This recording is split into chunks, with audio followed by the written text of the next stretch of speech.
বিনা প্রতিদ্বন্দ্বিতায় আইসিসির পরবর্তী স্বাধীন চেয়ারম্যান নির্বাচিত হয়েছেন জয় শাহ।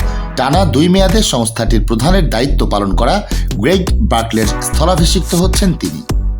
আইসিসি বোর্ডের মনোনীত একমাত্র প্রার্থী ছিলেন জয় শাহ, তাই আনুষ্ঠানিক নির্বাচনের প্রয়োজন হচ্ছে না। তার চেয়ারম্যান নির্বাচিত হওয়ার কথা মঙ্গলবার সংবাদ বিজ্ঞপ্তিতে জানায় ক্রিকেটের সর্বোচ্চ নিয়ন্ত্রণ সংস্থা। একমাত্র ওয়ালটন এসি দিচ্ছে 1 বছরের রিপ্লেসমেন্ট গ্যারান্টি এবং কম্প্রেসারের 10 বছরের গ্যারান্টি। 2019 সালের অক্টোবর থেকে ভারতীয় ক্রিকেট বোর্ডের সচিবের দায়িত্ব পালন করেছেন জয় শাহ। 2021 সালের অক্টোবর থেকে এশিয়ান ক্রিকেট কাউন্সিলের প্রধানও তিনি। এবার আইসিসির সর্বকনিষ্ঠ চেয়ারম্যান হিসেবে নতুন দায়িত্ব নিতে যাচ্ছেন 35 বছর বয়সী জয় শাহ। আগামী 1 সেপ্টেম্বর তিনি দায়িত্ব গ্রহণ করবেন।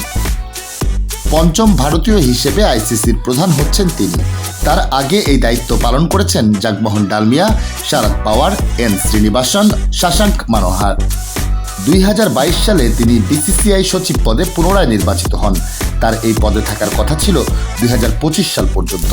এখন আইসিসির দায়িত্ব নিলে বাকি পদগুলো ছাড়তে হবে তাকে। বার্কলে নতুন মেয়াদে দায়িত্ব নিতে ইচ্ছুক নন বলে গত সপ্তাহে জানিয়েছিল আইসিসি। আগামী নভেম্বরে শেষ হবে তার বর্তমান মেয়াদ।